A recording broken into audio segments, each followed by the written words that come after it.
Capítulo 5. O perigo da apostasia.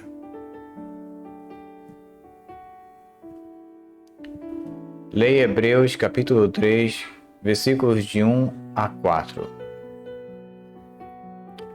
Os hebreus estavam considerando seriamente desistir de seu compromisso com o Evangelho de Cristo para voltar ao judaísmo praticado anteriormente. O apóstolo escreve para persuadi-los a pensar de outra maneira. Seus primeiros 2 capítulos deixavam claro aonde tal ação os levaria, mas agora, de forma ainda mais direta, ele passa a mostrar-lhes os perigos da apostasia. O autor usa diversas armas diferentes de seu arsenal. No primeiro versículo, ele emprega a exortação. Dali em diante, nos versículos 2 a 6, ele passa ao ensino. Então, no versículo 7 até 4:1, capítulo 4:1, dedica-se à admoestação. Seguiremos de perto sua argumentação antes de fazermos diversas aplicações a nós mesmos. Primeiro, exposição. 1. Exortação, capítulo 3:1. À luz do que acabo de dizer, considerem a Jesus Cristo. Fixe nele os seus pensamentos, ponderem, estudem, meditem em Jesus. Vocês são santos, isto é, separados dos outros e separados para Deus. Vocês são irmãos, membros de uma família divina, da qual Jesus Cristo é o irmão mais velho. Isto porque vocês receberão um chamado que foi não recebido por outros. Cristo não chamou a eles por seu Espírito, nem os transformou pelo poderoso chamado do Evangelho. Como vocês são diferentes, a origem do seu chamado é divina. O próprio Deus falou às suas almas, convenceu-lhes de seus pecados, trouxe-lhes o entendimento da verdade do Evangelho e moveu-lhes a abraçar a Jesus Cristo pela fé. O judaísmo olha para trás para Moisés e Arão. Moisés é o apóstolo do judaísmo, pois apóstolo significa enviado por alguém. E ele foi enviado por Deus como legislador. Arão foi o primeiro sumo sacerdote, designado mediador entre Deus e os israelitas, e todos os sacerdotes judeus são seus descendentes. Na mensagem do Evangelho, ambos os ofícios de apóstolo e sumo sacerdote estão unidos numa só pessoa, Cristo, o Messias designado, Jesus, seu nome humano. Considerem a Ele. Eu já lhes mostrei como Ele é maior, superior em tudo. Não virem as costas para Ele, como estão sendo tentados a fazer. Não o abandonem, não o descartem. Gastem seu tempo pensando nele. Volvem os olhos a Cristo. Contempla sua face de amor. Quando ao seu redor há perigos 1000, volve o olhar para o seu Redentor. Segundo, o ensino. Capítulos 3, versículos 2 a 6.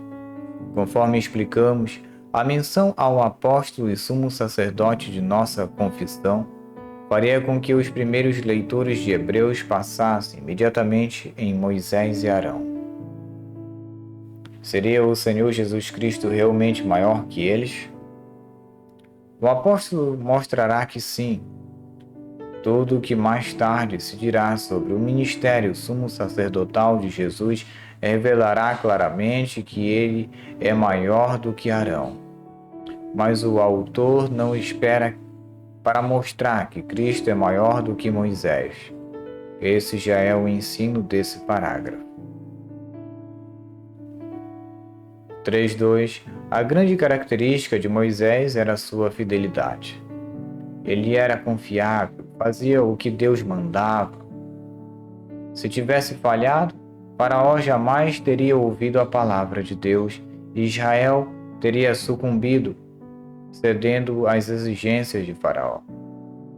Além disso, Israel teria recuado no Mar Vermelho, teria caído do deserto e voltado para o Egito e jamais teria chegado à fronteira de Canaã e nela entrado.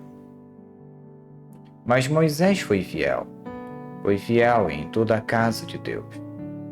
Ou seja, os israelitas eram o povo e família de Deus, e Moisés foi totalmente confiável em tudo o que fez por eles.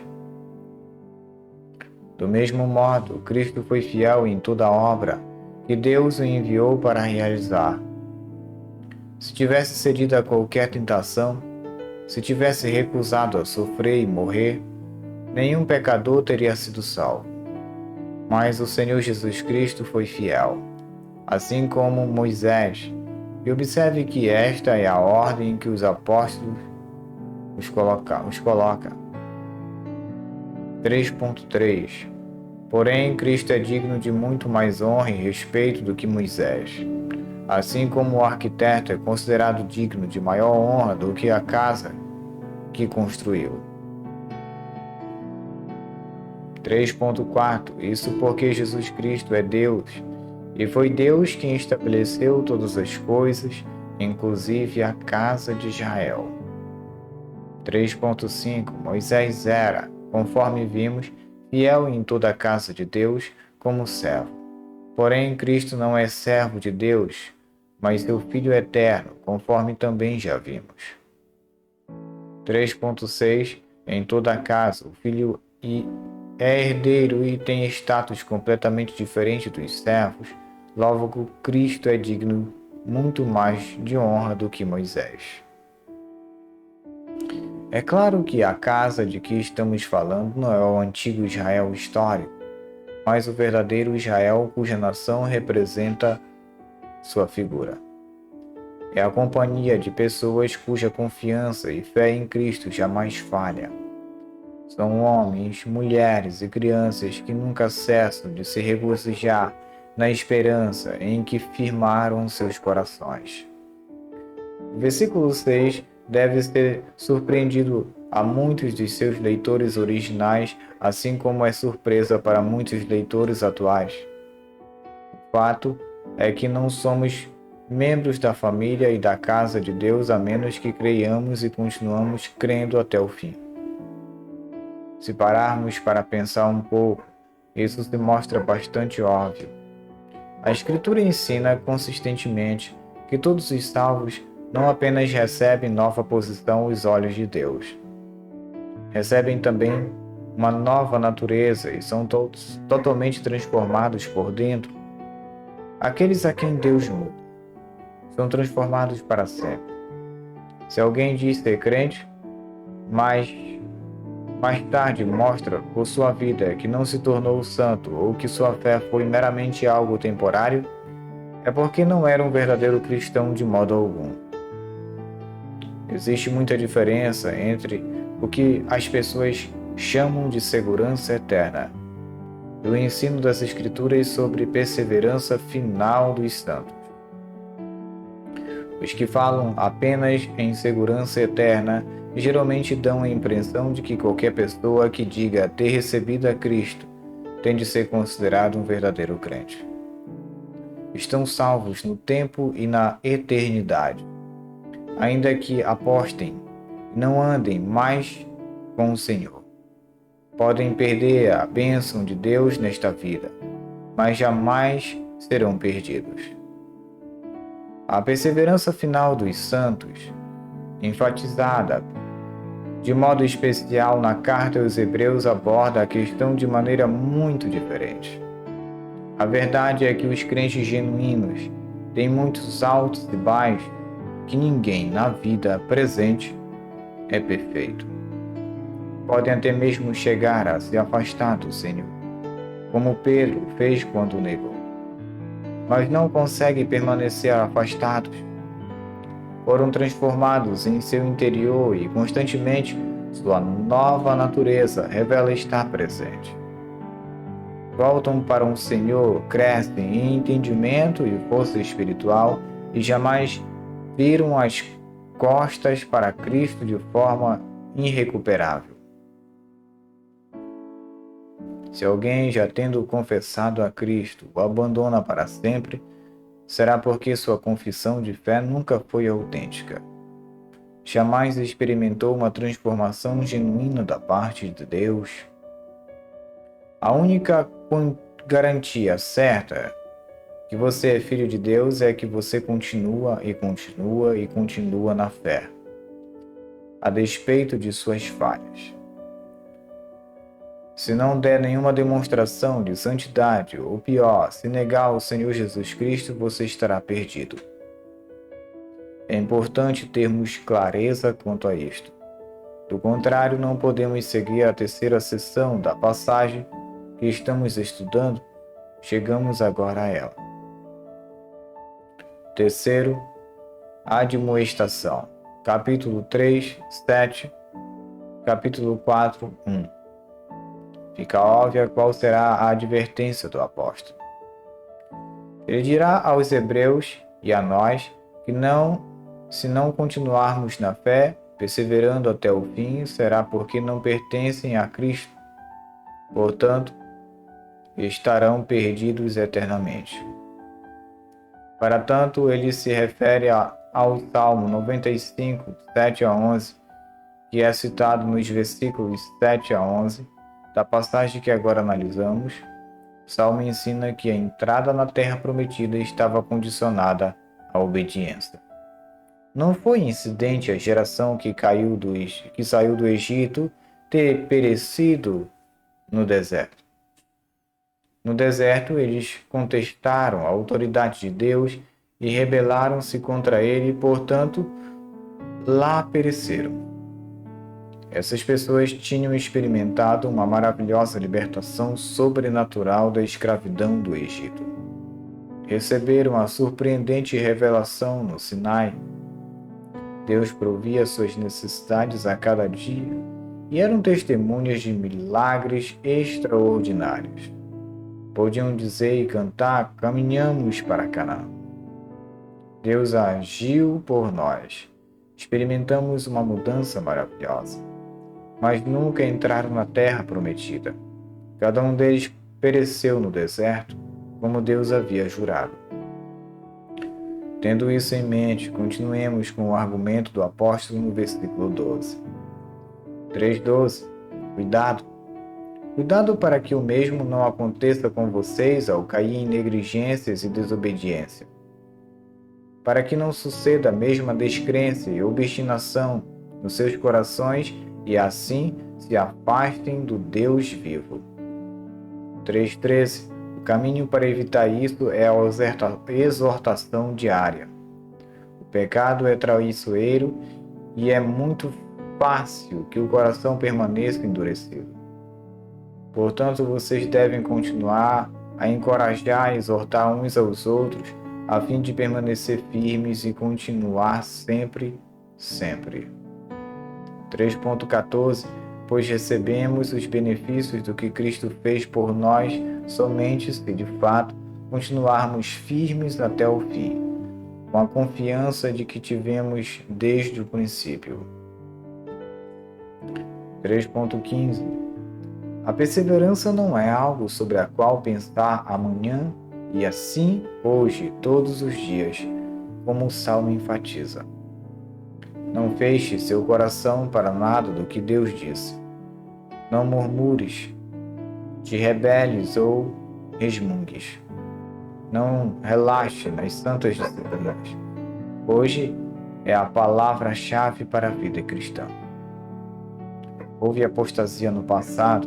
Todas as vezes, ela começou em um certo dia, Portanto, vive bem o dia de hoje. Concentra-te em ser o cristão que deve ser hoje, não amanhã. Não somente nos tempos de conferências empolgantes ou de missões de verão na praia ou em eventos especiais, mas hoje, aqui. 3.16 Como isto aconteceu com Israel na antiguidade? Ouviram o que Deus tinha a dizer, mas não gostaram. Murmuraram, reclamaram e se rebelaram. Esse foi o padrão, exceto por Josué e Calebe. Toda a nação se rebelou contra Deus, buscou uma liderança alternativa, expressou insatisfação com sua bondosa providência milagrosa e fez por outra, planejou voltar ao Egito. 3.17 Foi contra tais pessoas que Deus se indignou, entristeceu e se aborreceu por 40 anos. Foram os cadáveres dessas pessoas que, sem exceção, caíram no deserto. Em 3:18-19 foi aquele povo rebelde, desobediente que Deus jurou que não entraria no prometido descanso de Canaã, e não entrou. Em 4:1 Temei, portanto, existe um descanso prometido por Deus aguardando todo crente. O céu é um fato. É o verdadeiro lar de todos os que são povo de Deus. Temei, pois qualquer um de vós pareça estar a caminho, mas falhem a fazer isso. O perigo da apostasia não é teórico, é real.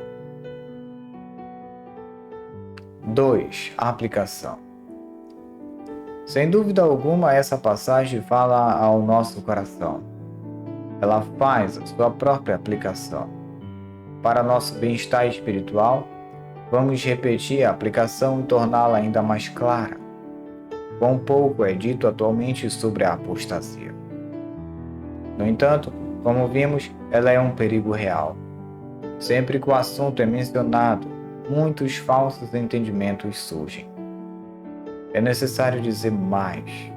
Os versículos que se seguem referem-se todos à passagem que acabamos de estudar. 1. Apostasia. O que é? Apostatar não é ficar firme em Cristo e seu Evangelho até o final. É afastar-se do Deus vivo. Como resultado, a pessoa não é mais reconhecida como pertencente a Cristo e deixar de entrar no descanso prometido a todos que lhe pertencem. Portanto, a apostasia é algo que acontece apenas com aqueles que aparentam ser verdadeiros crentes. É isso que torna o assunto tão solene. É triste, mas todos nós conhecemos pessoas que pareciam ser cristãs de destaque, mas acabaram deixando de professar qualquer cristianismo e morreram nesse estado. É importante lembrarmos, contudo, que o ensino de nossa passagem não mais se aplica a elas, mas a nós. Segundo, apostasia. Como ocorre? Não acontece com todos os que professam ser crentes. O versículo 3,16 dá a impressão que sim, mas este não é o caso. Moisés saiu do Egito. Não saiu? Não entrou em Canaã? Mas essa passagem bíblica não tem a intenção de classificá-lo como um dos apóstatas. Pelas escrituras do Antigo Testamento, sabemos que Calebe e Josué também foram exceções. O foco do versículo 16 é ressaltar como o problema é comum. A apostasia começa no coração, ou seja, nos afetos e pensamentos, no interior da pessoa. Primeiro, o coração se torna endurecido diante dos mandamentos de Deus, recusa-se a acatá-los, porque, como toda a franqueza, o pecado parece ser mais atraente. Em seguida vem a provocação, murmuração, insatisfação, reclamação e rebeldia. Isso conduz ao pecado, ou seja, fazer aquilo que é proibido, não sem querer, como o verdadeiro crente, mas com desejo ativo. Isso leva à incredulidade. A palavra empregada no grego dá a ideia de rebeldia obstinada e desobediência causada pela descrença. Quando isso acontece, o afastamento final do Senhor já ocorreu. Tudo o que resta são as admoestações de Deus, que, como sabemos, não são ameaças vazias. Terceiro, apostasia. Como prevenir? Evita-se a apostasia primeiramente pelo reconhecimento de que nenhuma pessoa que professa ser crente entrará no céu se não perseverar até o fim.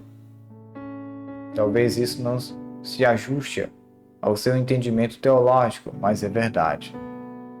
Todos nós que professamos seguir a Cristo temos que reconhecer que não estamos isentos de apostatar. O uso do apóstolo nas palavras qualquer e nenhum ressalta justamente isso. Cada um de nós deve temer. Podemos crer que estamos a caminho do céu, mas é possível que não chegamos lá. Para perseverar continuamente na fé, é essencial participarmos de uma comunhão de crentes em Cristo. Essa necessidade fica evidente em 3:13. Dentro dessa comunidade, devemos nos aproximar um dos outros e permitir que se aproximem de nós. Devemos constantemente encorajá-los e admoestá-los a seguir sempre adiante das coisas de Deus e eles devem fazer o mesmo conosco. Não somos chamados para sermos independentes. Nosso coração é traiçoeiro demais para isso. Outras pessoas poderão enxergá-lo algo, nossa crença e vida que precisem de correção. Devemos nos colocar numa posição em que essas coisas possam ser observadas. Devemos receber humildemente o que eles nos dizem e agir de acordo. Mas ainda não é o suficiente. Acima de tudo, devemos considerar atentamente o apóstolo e sumo sacerdote da nossa confissão, Jesus. Aquele que tem Cristo constantemente em seu pensamento e cujo coração se estende a Ele em adoração, gratidão, amor e obediência, está perfeitamente seguro. Essa é a principal lição da carta aos Hebreus. Deus não tornou difícil para nós a perseverança, se mantivermos em vista o líder da fila. Seguindo de perto, chegaremos com segurança ao céu e gozaremos do descanso eterno que nos prometeu. Anda tu com ele, este caminho é luz. Todos os outros caminhos acabam em noite. Anda com ele, é o caminho do descanso. Todos os demais caminhos não são benditos.